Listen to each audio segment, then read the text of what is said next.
Hello guys, I hope wherever you're watching us from, you're having a great time. This is AfriPost and welcome to today's video. The black person is always in constant action of self-discovery, and that every part of the world where black people reside, they continue to face a continuous urge and desire to really understand their place in the whole global history as it is today. Remember, Africa had seen civilization over 3,000 years before ancient Greek was even mentioned. But when people talk about ancient times, the place they refer to is always the Greeks. In today's video, I want us to talk about this in a larger perspective by considering the views of one scholar, Dr. Molefi Asante. He is an African-American scholar who has spoken about Afrocentricity and the need to define Africans by their own lenses. So let's watch this video of the professor, then come back and talk about it more. In 1854, you have to recall that the majority of African people in this country were still enslaved. In 1854, Admiral Perry went to Japan. It was the first time that the Americans had gone to Japan to, at least in a successful mission of opening up trade between the United States and Japan. So Admiral Perry went to Japan in 1854, and in 1854 the Japanese decided that, okay, we'll trade with the Americans. When they were invited on board the ship, that is, when the Japanese were invited on board the ship, the dignitaries of Japan, the Americans entertained them by giving them a minstrel show. And in this minstrel show, the white sailors dressed up like blacks and put on a performance for the Japanese. This was 1854. Africans were still being enslaved in this country, but already in the international scene, images of Africans were being presented in a negative, stereotypical light. I use that as a way of introducing what I'm going to talk about, and namely, that is Afrocentricity. Afrocentricity is a very simple idea. It's a part of a larger project. The larger project is an idea that I have called, in my own writings, centricity, and that is, in terms of centricity, the notion is that human beings must be given agency for human experiences. When you talk about centric ideas, you're talking about agency, you're talking about actors, you're talking about grounding people in historical place and circumstance. Afrocentricity is simply the idea that African people must be given agency. African students must be given agency. African people must feel a sense of accountability and responsibility because we are subjects of phenomena, of human phenomena, rather than simply objects. Now let me try to explain that, give you another illustration. There is a story of David Livingstone, who was lost in Africa, apparently. It really wasn't. But they sent Stanley after him. Stanley goes and he finds Livingstone. The history of Central Africa for a long time was written mainly around the adventures of David Livingstone. And of course, Stanley going to find him. Now, if you're an Afrocentrist, you must raise the question, how is it that two white men lost in an African forest could really capture the whole of what was happening in Central Africa? You cannot do that unless, of course, you assume to impose the European experience as the only legitimate experience in human history. Africans have to be given subject place, agency, acting place in human history. That's all Afrocentricity is. So when it comes to any subject, almost every subject that we can consider in our educational experience, if it's art appreciation and we're in high school and we are having art appreciation class, and we are of African descent and we have no connectedness to the content of what is being presented, we are simply outside of the experience. We are on the margins of the experience because what we are getting is a white self-esteem curriculum. And the white self-esteem curriculum is promoted as if it is a universal curriculum, as if it is the human curriculum, as if there is nothing else that's happening anywhere in the world or anything else that matters.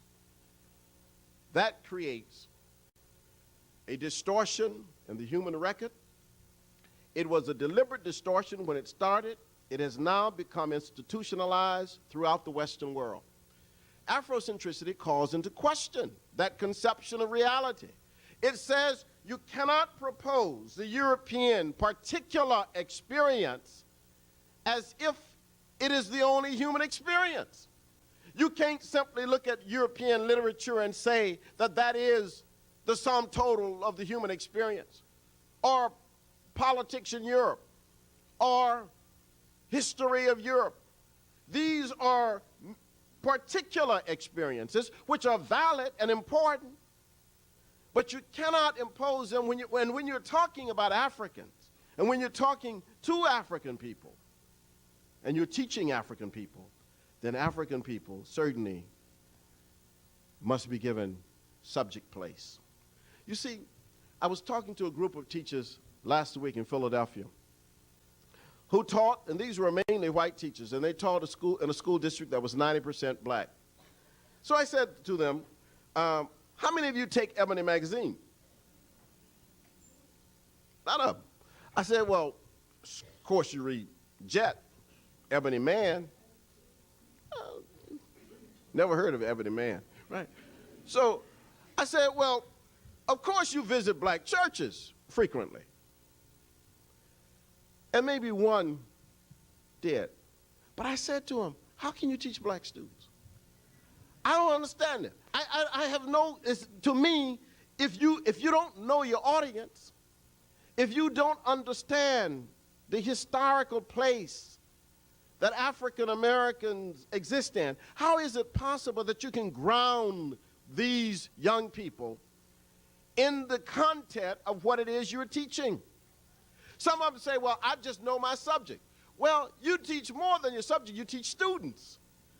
See, some people say, I teach my subject. You teach students, and if you teach students, you have to understand that there is no content, historical, political, social, cultural, artistic, no content in which African people cannot be viewed as subjects of that content. So, we have to understand that Afrocentricity is a simple idea. It has been maligned. You get all kinds of people, Africans as well as whites, who attack the idea, the term, but have never read anything I've written. They just don't like it. They've never, I mean, you know, you get people who have never heard me talk, but who criticize me in the newspapers. So this guy is going around talking about Afrocentricity, but you know what the problem is? The problem is, for the first time, or for one of the first times, we have an organized way of getting African people off of the psychological plantation. And it has created great concern, because what it means now is that there is no way historically for you to begin human history simply with the Greek experience. The Greeks are but children in the world. They are not, and then it amazes me. People pick up books and they read the ancient world, and they start with the Greeks. And you're talking about 3,000 years of civilization, at least, before the Greeks, that are simply ignored. And I'm going to talk about that in a few minutes. But it's very important that we understand what's happening when people talk about Afrocentricity. So it is a simple idea. And almost every person understands it when you talk to them about it, that all you are saying is that the African person must not be viewed as an object in the fringes of the European discussion or European experience, but must be given an acting role in human history, must not be shunted to the side as marginal, must not be seen as on the periphery, but must be given the role of centrality. So, if you're talking mathematics, then start mathematics where it should start, in Africa. You should start in Africa. That's the first place. In fact, even the Egyptian numbers did not come to Europe until 1311, when Leonardo Fibonacci brought those numbers into Europe. But they had been using in Europe at that time what I call slash marks. Slash mark 1, 2 slashes, 3 slashes, Roman numerals. Before the Egyptian numbers came over. People call them Arabic numbers. But of course, the Arabs invaded Egypt in 641 AD and found the numbers. But even that we don't know, because what has happened is the structure of information that we have been fed has kept us away from all African information. Very early on, when African people were brought to the Americas, and remember that, African people were brought here. No slaves were ever brought from Africa. Africans, they were weavers, potters, artisans of all types, iron smelters, blacksmiths, diplomats, translators, poets, musicians, farmers, fishermen, fisherwomen, members of royal families. Africans were brought to America. No slaves. We were enslaved here. And until we understand that history, and until we see that connection, we will never understand that it is possible for us to view ourselves in the long line of the historical experiences of African people. And our children rarely see that. We have a slave consciousness. We have, in fact, a historical amnesia. And that historical amnesia is held in place by a structure of knowledge that forever says to the African person, you are nothing more than on the margins of the European experience. And the Afrocentrist says, you've got to reinvent the location of African people in our own place. When we got off the boat from the West Indies, over here, Louisiana, wherever, got off the boat, and we said, my name is Obadike, or Amadou. They said, well, I'm going to call you Bill. So already the decentering process begins. The woman says, my name is Tobola Yefa. They said, that's too hard to say. I'm going to call you Mary. So already the African, everything we had, all ideas. You say, I speak 5 languages. They say, you don't speak languages, you speak dialects. We say, well, my religion is Yoruba or Akan. So you don't have a religion, you got cults. So everything was taken. I mean, how do you think you make a slave? Slaves are not born, you make a slave. And the process was called seasoning or breaking, because you had to break people down. You had to season them before you could actually make them a slave. And that process of seasoning was that you took everything away that you could. You decentered the African. You dislocated the African. And already, of course, there was a physical dislocation because we were moved off of our own terms in terms of environment and geography. We were moved across the Middle Passage. And we called it the dreaded middle passage. The reason we called it the dreaded middle passage was because 35 to 80 days across the ocean was a horrible experience. No electricity on those ships, very little food, just enough water to quench the thirst of people crossing over, people dying all around you, men chained ankle to ankle, wrist to wrist, women brought over naked, people moaning, groaning. And when people died, we would say, "Gone she to her own friends," or "Gone he to his own country." So happy were the Africans that others had died and were leaving the horrible situation. We thought that was it. That's the dreaded middle passage. I am saying to you that very few African children understand that story, and very few white people understand that story.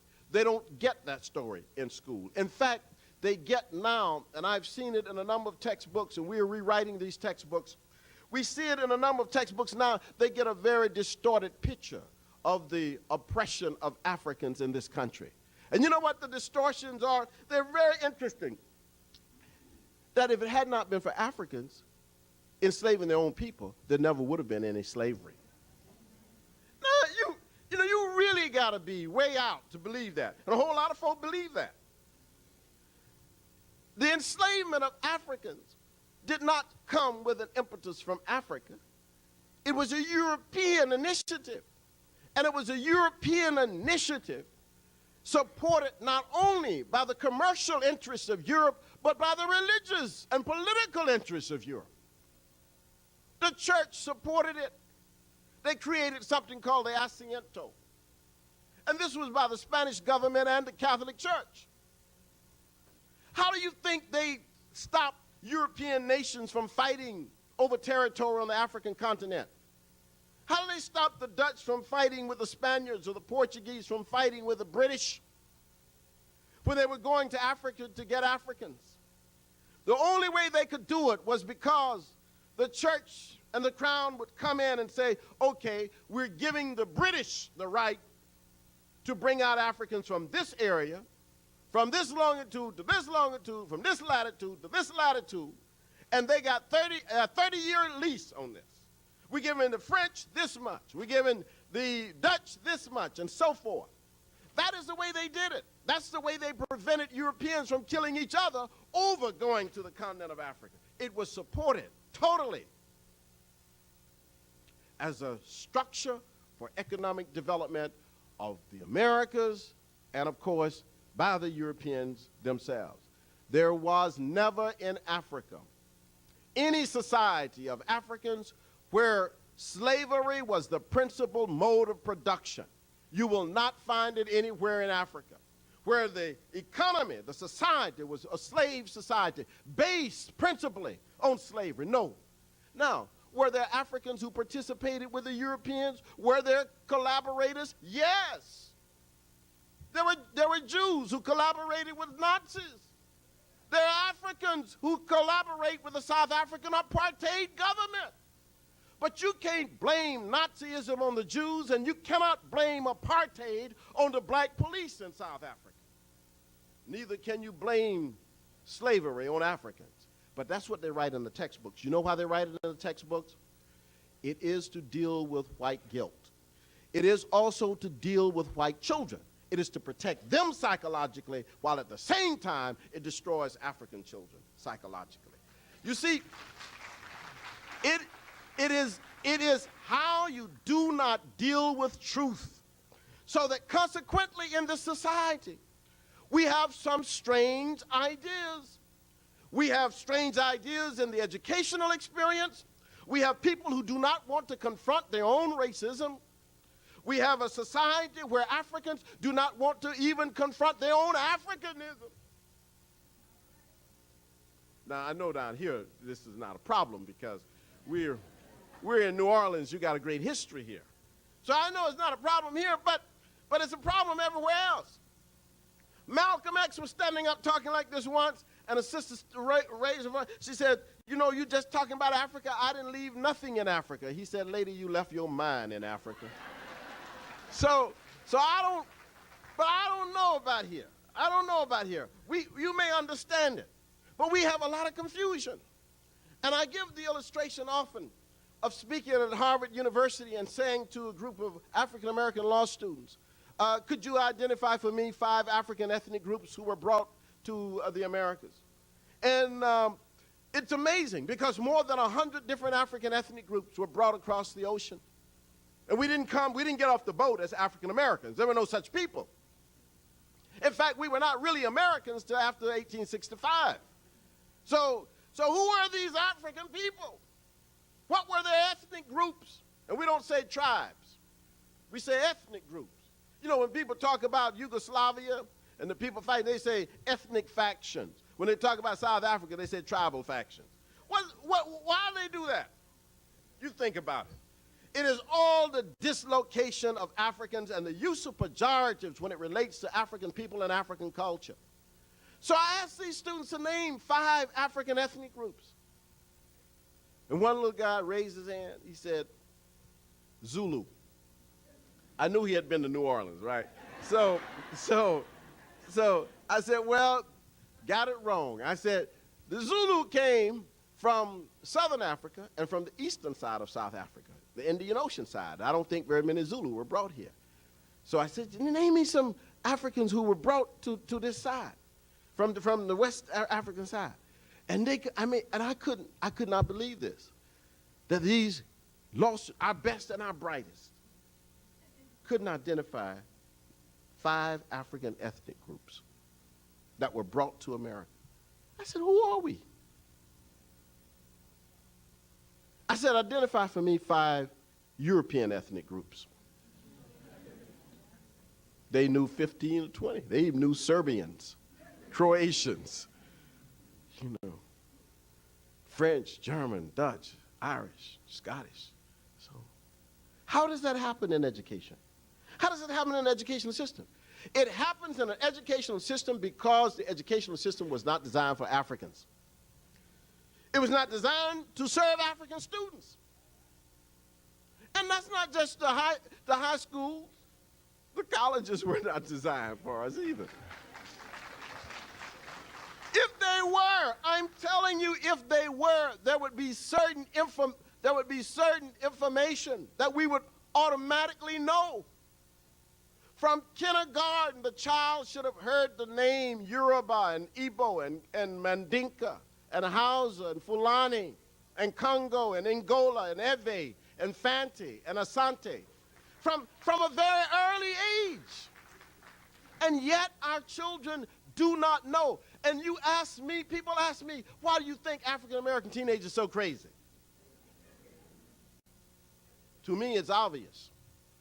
It's dislocation. It is the total movement off of terms. It is the making of people insane. And then getting them to believe that their insanity is real. I'm scared of people like that. I was driving through the projects in Philadelphia, Richard Allen projects, where Bill Cosby grew up, and there were about 13 guys chasing some other people, and I stopped my car. I was going to get out and tell the brothers, don't hurt these guys. So I stopped my car, and then I thought. I said, these guys may not be Afrocentric. There's no basis of appeal. I mean, what can I say to them? They don't believe they're Africans. They don't have any understanding of their history. They have no value points or cultural reference points that I can appeal to. So I just got back in my car, just like you would have done, right? So, and that's unfortunate.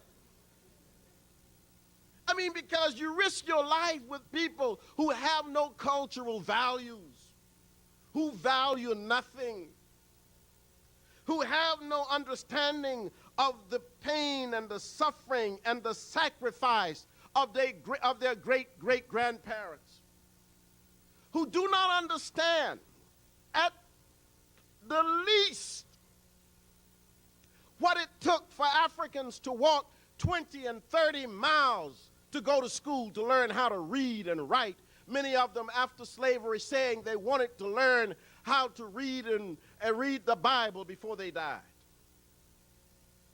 I mean, that was their will. To take up nickels and dimes and build societies and schools and colleges so they could educate themselves and educate their posterity. That's what they did soon after the end of slavery. But if our children do not understand that, and if we don't understand the historical connection in terms of what it meant for our ancestors to pick cotton, as I pick cotton, till your fingers bleed, for $3 a day, because I couldn't pick very much, you see. So I, 100 pounds. They were paying $3 a 100 pounds, right? Our children don't know these stories like they ought to know them. And there's nowhere in the school system that they get them like they ought to get them. I'm saying to you, white children, however terrible they are in their scores compared to people outside this country, get from a very first grade, from the very first grade, from kindergarten, they get a dose of European culture. They know. In fact, not only do they know it, but and I'm saying that, and they give it and teach it even in situations where you have black students, as if black students are not there. That's why I tell you that's the fringe notion. So we have elementary schools where they dress black kids up like pilgrims. No, I've dealt with all kinds. And you expect, and this is why I say, how do you expect an African child to really have any sense, any centering? In Georgia, when they integrated the schools, they still had the mascots from the Confederate Army. They still sang Dixie. Robert E. Lee was still a hero. And the Kappa Alpha Society was still very big in the college of the towns. And they came and did programs for the school. And black children went to those schools. They didn't change the curriculum. The curriculum they had had before, the white school didn't change the curriculum. Same curriculum. Black children in the school taking the same curriculum that white children have been taking for years, which was, again, a white self-esteem curriculum. What do you think happened to the black children? They were Clarence-sized, just like Clarence Thomas. It's an easy process. And I'm sure sometimes we get Clarence-sized in black schools. It's the same process. It is when people do not understand their historical background. Look at it. Almost every subject field. If you take politics, they start you with Plato, rather than Plato's teachers, Canufus and Secnufus, who were Africans. If you take art, they start you with Aeschylus. If you take drama, they start you with Sophocles or Aeschylus. If you take, whatever you take, medicine, they will start you with Hippocrates. Whatever field, they start you with a Greek at the beginning. If you take communication and speech and rhetoric, they start you with Aristotle and the rhetoric, or Plato, the Gorgias and the Phaedrus. So the idea is that there's a Greek behind everything, but that is supported by a very dangerous dogma. And that dogma is that the Greek people, and this was also in a textbook that I just saw in New Jersey, and we were working on this one. It says the Greeks invented reason.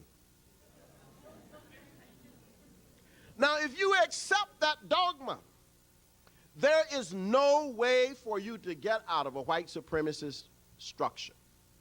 If you accept that dogma, that white people invented reason. Then, you mean nobody else in the world ever had this? And we had to wait to 800 BC to get the Greeks to do this. This is a dangerous dogma. And it was invented. It's an invented dogma. It is not a factual dogma. It's incorrect. But you know, you can take an incorrect dogma and you can build whole structures on it. And essentially, this is what we have.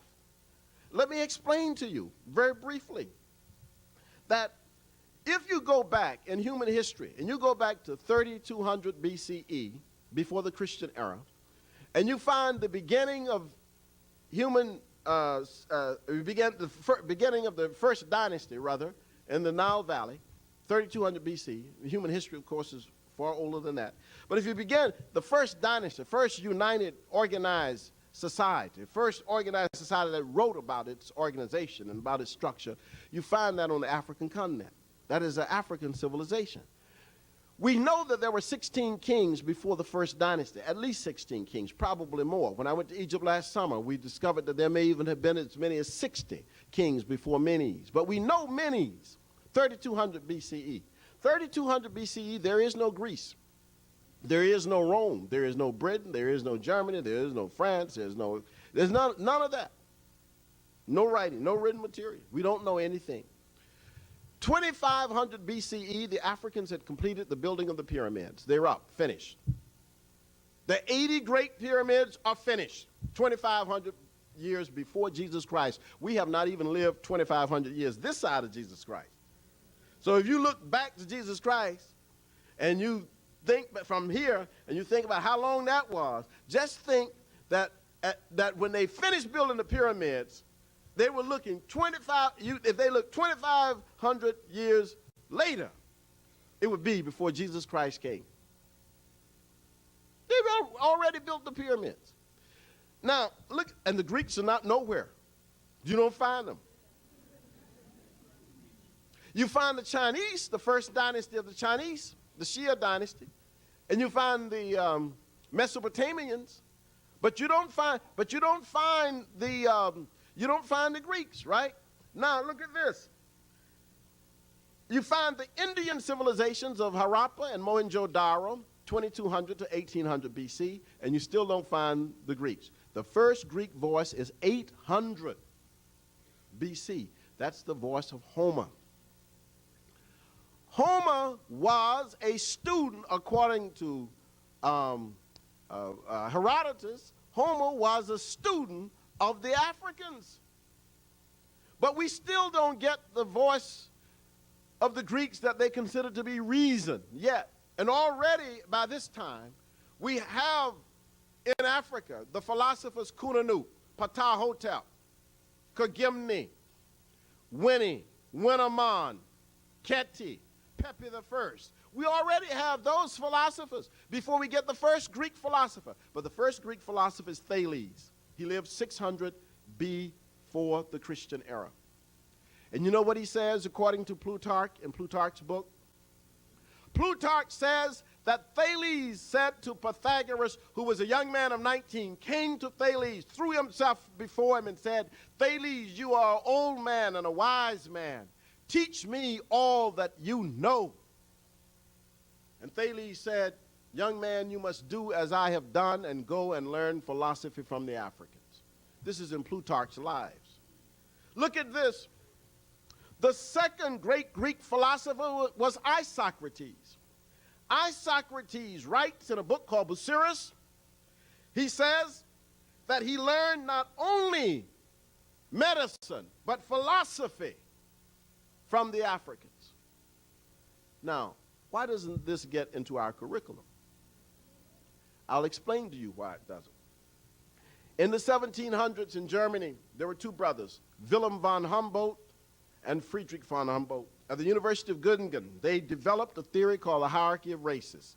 And when they developed this theory of the hierarchy of races, they had the Aryans, the Alpines, and the Mediterraneans in that order, and then they had the Africans and the Asians down below. Then what they did was to establish a system of connecting these so-called Aryans to antiquity. And when they looked back in their own German history, they could find no ancient voices. So they leaped over the contemporary Mediterraneans, because they defined the Greeks as Mediterraneans. They leaped over them and went right back to Socrates, Plato, and Aristotle and said these were Aryans. They were not Mediterraneans. They were not like these present Greeks. These were different Greeks. And these Greeks were the direct ancestors to the Aryan race. And they connected a Greek notion to the Aryan notion. And then that was imposed on education in the West. Because you see, before this time, the Western education was largely based on what was called the Latin liberal tradition. This is where they had the quadrivium, the trivium. People did declamations coming out of the whole Latin tradition. But they imposed a Greek tradition. The Greek tradition had its impact not just in the curriculum, but in almost every cultural aspect of the West, including here deeply in the South, in the deep South, of course, tremendous impact, because people start building houses in America in the 19th century with the Greek pillars. They put these antebellum houses. Why do you think, where that influence came from? It was the German influence on America. And the German influence was to go back to get the Greeks, because the Greeks they saw as democratic, and yet they were slave owners. So you can be Greek, you can have this Greek notion, and yet at the same time own slaves. And so they built everything like that. They built their churches with pillars. Now we know they were Egyptian pillars, but they thought they were Greek, so we'll just go with that for now. But but that's what they thought. So they built these antebellum houses, they built the banks, they built the churches. Everything was neo-Greek. Everything was based in that. It was a great Greek period in the 19th century in this country. If you go back to the 17th century, you don't see it. You go, for example, to Colonial Williamsburg, built mainly in the 17th century and the 18th century. You don't see it, but in the 19th century, you see it. So in the 1700s, they were not building houses like that, but in the 1800s, they started building houses like that.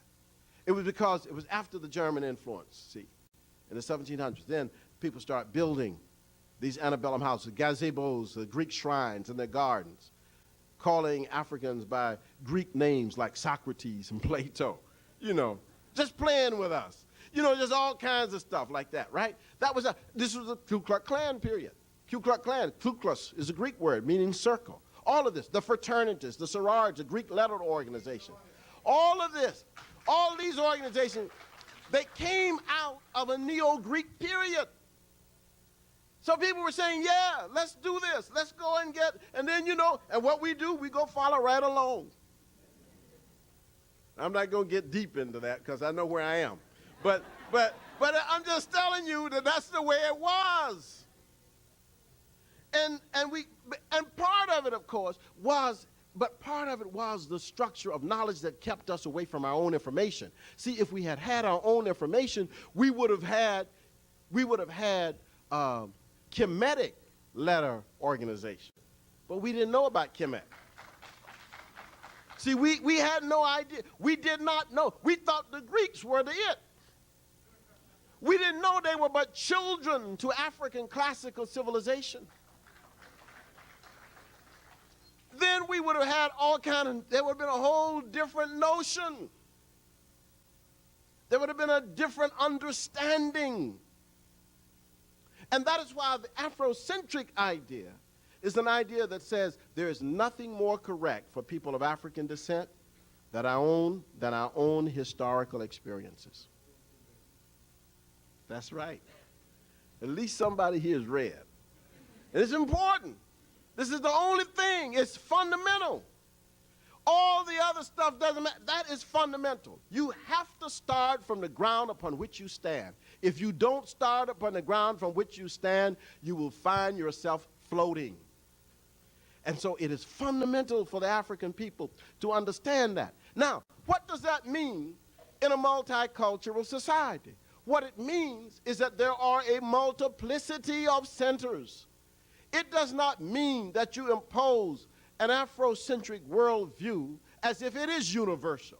It is simply the best when you are talking out of the historical experiences of African people. See, you cannot make Afrocentricity an ethnocentric view.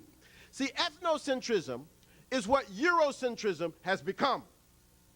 It is the promotion of the European particular experience as if it is universal. So when you promote it as if it's universal, then you say, for example, classical music, what comes to people's mind is European concert music. Because that's classical. So the Europeans have taken the word classical. You can't even say, no one thinks of classical Akan or classical Yoruba, because classical has been captured. You say classical dance. You don't think of classical African dance, you think of ballet. Because the Europeans, see, they have promoted a Eurocentric view as universal. In fact, they have taken, as one of our scholars at Temple in the Afrocentric movement, Dr. Cato says, they have tried to take all the space. They have left no space for anyone. You can't, if you even raise a question, they say, well, you're being separatist. You can't even raise a question because there is no space for you. So you don't want to promote Afrocentricity as an ethnocentric view. Afrocentricity says that there can be pluralism without hierarchy. In other words, there are many centers. I had a debate with Arthur Schlesinger Jr. not long ago, and he could not understand this point because his idea was that America was essentially an Anglo-Germanic invention. And if you want to be an American, you got to be Anglo-Germanic. So he talked about why it was necessary for the Armenians to shorten their names, why it was necessary for the Polish people to change their names so they sound more English, and so forth. I told him it was racism. It was the promotion of an ethnocentric view. That is not what constitutes America. In fact, America has always been a multicultural project. It has been a multicultural project with a monocultural, one culture hegemony on the symbol systems, on the educational systems, on everything. So much so that it has confused a whole lot of people.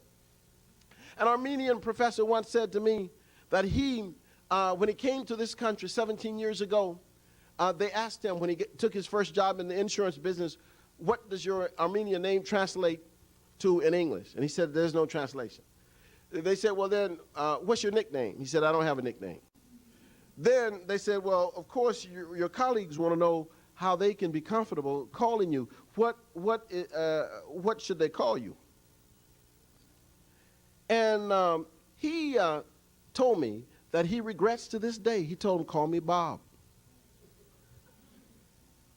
Because what they did, you see, and that's the power of that pressure for someone to be dislocated. The African people have been dislocated too long. And it has created an insanity.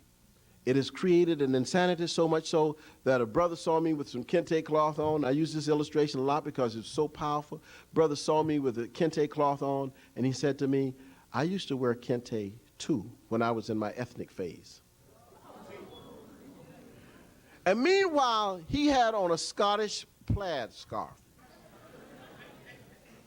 So I said to him, well, that's ethnic too. Well, what is more? I mean, you're still in your ethnic phase.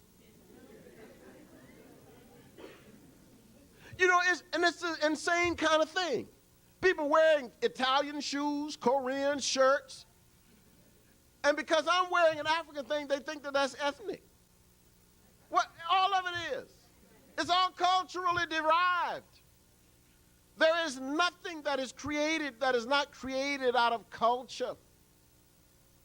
It just depends on whose culture you want to honor.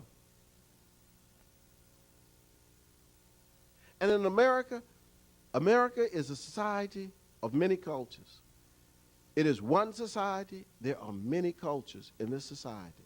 And what holds this society together, are not the is not the idea that everybody has to be the same. What holds the society together are principles that people have in terms of respecting each other's culture and not wanting to diss somebody's culture simply because it's not yours. That becomes a fundamental issue. How can we as African people center ourselves so that in a society that is multicultural and multi-centric, we also affirm our own existence and, of course, respect the existence of others? That is the gift that I think Afrocentricity gives to the society and to the world. Now, I want to end by giving you just a bit more information historically about how this development emerged. Particularly, I want to just say something about the Egyptian piece because it's very important. The Nile River runs only on the continent of Africa, no other continent. It is not in Asia, it is not in Europe, it is not in North America, South America. It is only in Africa. It is 4,100 miles long. That's longer than it is from California to New York. It runs wholly on the continent of Africa.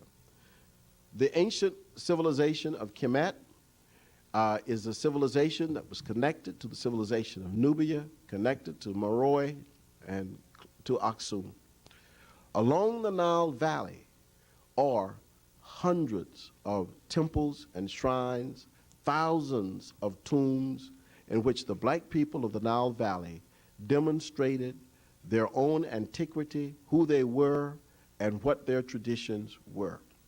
It is along this valley that you see the beginning, for example, the beginnings of astronomy, the earliest calendars, the notions of the zodiac, the ideas of geometry and measurement, concepts of medicine, the earliest surgical tools, the earliest musical instruments. Along this valley, you see also the origin of the concept of the monarchy, the notion of the queenship, the earliest queens in the human history, and also the notions of religion, the fundamental basis of religions, of many of the religions we know. When this became known that the majesty and the monumentality of the ancient Nile civilizations on the continent of Africa were more monumental than Greece and Rome combined. In other words, if you took all of the monuments of Greece and all the monuments of Rome and you combined them, you would not have Egypt. And you would not, and certainly you would have Egypt and Nubia combined. In fact, there are more pyramids in the Sudan than there are in Egypt. They are younger, more recent, but there are more. So that you couldn't, so you wouldn't, so all of the construction, all of this development, you would not have. Now, how do you divorce that from the rest of Africa was a big issue in the 19th century. And that was the era when you had all of this discussion about the abolition of slavery in this country, the rise of all kinds of theories. I don't have time to go through them, but phrenology was one. The theory of phrenology was developed in Britain, where the Europeans decided they could tell by the shape of the skull about somebody's intelligence and somebody's character, and particularly about Africans. And they did a whole lot of stuff by talking about the shape of the skull. There was a teleology theory. The teleology theory was that there were certain people who were made for certain purposes and certain ends, and certainly Africans were made to be beasts of burdens and to be servants of whites. And many of their leading scholars wrote stuff like this. You know this and you've read this, but people like Hegel, for example, Thomas Carlyle, who wrote in 1853, Thomas Carlyle wrote an occasional discourse on the nigger question, in which he argued that the African person was meant to be a servant and to be a slave and so on. So you have some of the wisest minds. I mean, what the Europeans would call their greatest writers. The Cambridge Dictionary of English Literature says that Carlyle was the moral force of his time. So, that's the kind of tag that they put on this guy who creates all these theories. Hegel, for example, the German, said, let us forget Africa, never to return to it, because Africa is outside of human history. So all of the, but these were the greatest intellectuals of Europe and of America. I mean, you have people in America, for example, the whole question of the use of anthropology, which I believe is the most racist of all the disciplines in terms of its origin. I mean, it was developed primarily to show the distinction between other people and white people. And there was an anthropologist in Philadelphia in the 1800s, Morton, who collected 837 skulls. And what he did was to fill them with pepper seeds. His idea was to figure out the cranial capacities of different racial groups, which ones were larger and so on. And therefore, if they were larger, they had to be more intelligent and so forth. They had all, medicine was also involved in it. I mean, they had this was a big movement. All of this was to support the idea that there was no civilization in Africa. Boom, in the same century, at the top of the century, with the publication of the description of Egypt, which had been written by the people who went with Napoleon's army in 1799 in Egypt, they got this issue of what are we going to do, how are we going to explain, how are we going to justify the fact that Egypt is in Africa. That's the continent its own. No other continent. There it is. There's more written material about ancient Egypt than about ancient Greece. There's more, the Egyptians wrote more. In fact, they wrote on everything, all the walls, everything. If y'all want to go with me this summer, y'all can go, and I'll show you. I'll take you down into the tombs. You see they wrote everywhere, and they painted themselves black. Except during the Greek period, when the Greeks ruled Egypt, then the Greeks, when the Ptolemaic kings came in, and that dynasty came in, they painted themselves, at least the royal family, painted themselves like they were. But I'm talking about thousands of years before the Greeks ever got there, before Alexander the Greek ever crossed the Mediterranean. You had in Africa itself, on this continent, in the tombs, in the temples, the incredible history of African people. And it's the migration of African people from the east that peoples the rest of the continent. In fact, if you read the history of the Yoruba, Fadipe, for example, talks about the origin of the Yoruba in Egypt. If you read Sankanja's work on the Shona in Zimbabwe, the oral traditions are from Egypt. Sheikh Anta Diop discovered that there were 12 languages in West Africa that had direct relationship to the Egyptian language. Teofilo Benga, the Congolese scholar, has discovered that in Central Africa, the relationship of all the customs, the traditions, the burial styles are related directly to the ancient Nile Valley. Eva Mariowitz, in her book on the Asante kingship patterns and the pharaonic kingship patterns, have shown the similarities between those patterns. The secret societies, as they were called, were not really secret societies. They were societies of secrets. They were the societies that Africans developed to maintain various traditions as they migrated and moved. Many of the movements were brought about by wars and jihads, by drought. But the greatest were brought about by the arrival of the Arabs from Arabia in the 7th century AD, 641 AD. Arabic is not indigenous to Egypt as a language. Neither are the Arabs indigenous to Egypt. They came from Arabia into Egypt, overlaid the culture of the ancient Africans with the Arabic culture and with the Arabic language, stamped out for the most part the ancient Egyptian language, which you see on the hieroglyphics, the Medu-Neter. And that's the language of the ancient people of the Nile Valley. I am now finishing a book called Classical Africa, in which I'm discussing 6 major civilizations. And those 6 civilizations, 3 in the east, 3 in the west, are civilizations which I think capture the very heart of the peoples, of the culture of the peoples of Africa. I'm just saying that I want to just give you that just as a jump off point, because now almost in every subject you are in, you have to ask the question. If you read something and it starts with 800 BCE, you have to ask, well, what was going on in 2000 BCE? You know what I'm saying? You got to raise another question now. You can't just stop there. And that's what we've got to do. And then we've got to hook that up. In this country, at the end of the war, we went around looking for each other. We went looking for our brothers and our sisters, our husbands, our wives, our mothers, our fathers. And we said, hey, brother, hey, sister. Stony the road we trod, bitter the chastening rod, felt in the days when hope unborn had died. Yet with a steady beat have not our weary feet brought us to the place for which our parents sighed. We have come over a way that with tears have been watered. We have come treading our path through the blood of the slaughtered, out of the gloomy past, till now we stand at last where the white gleam of our bright star is cast. Thank you. Now, from the clip, I think we're able to see that black people have always been misrepresented, especially when it comes to understanding their own history and how they came into existence. And that is what Dr.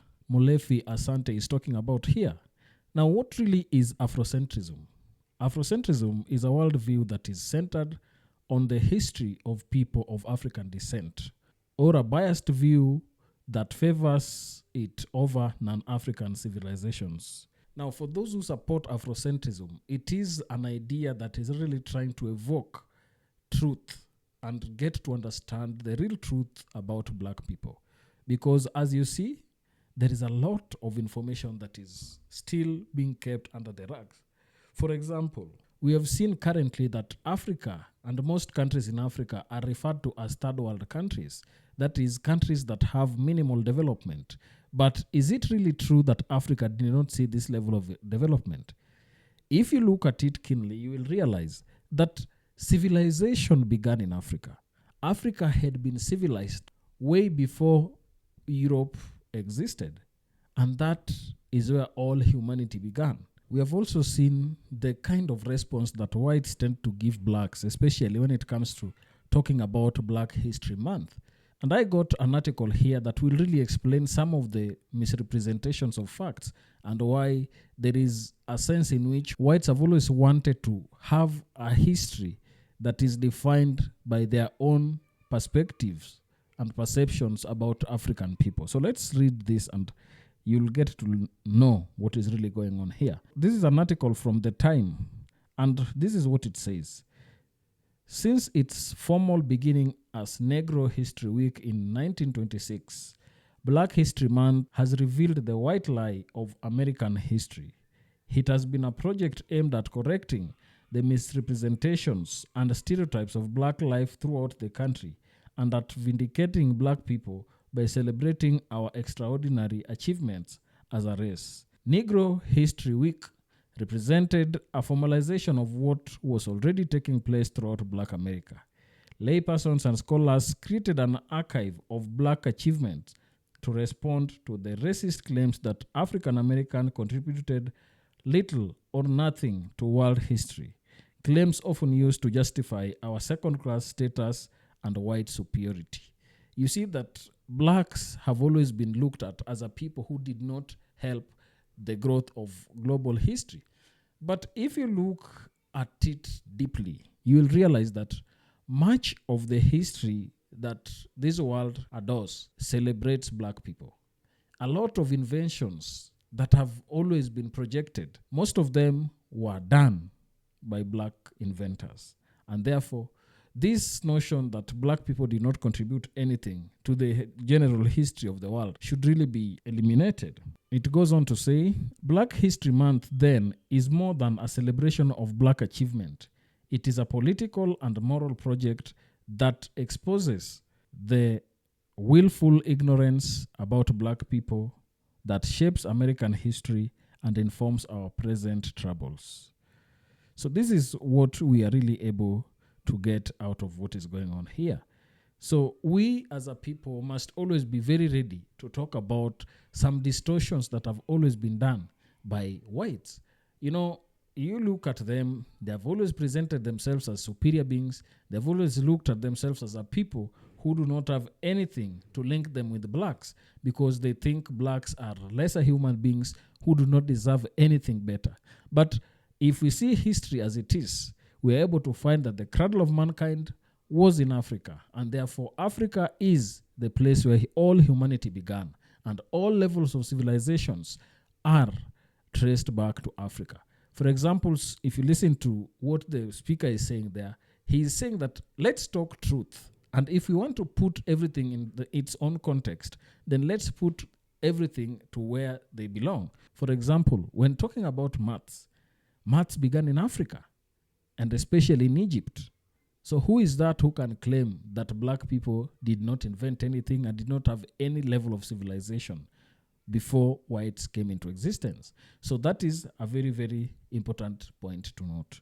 So what we must always talk about here is that there is need for all of us to accept each other, respect each other, and understand that there is a sense in which black people have always had their history misrepresented by the whites, because this history was written and has been told in the lens of the white person. Tell me down in the comment section what you think about this, and if you're watching us for the first time, don't forget to subscribe to our channel, like this video, and also share. Thank you, and may the good Lord bless you. Goodbye.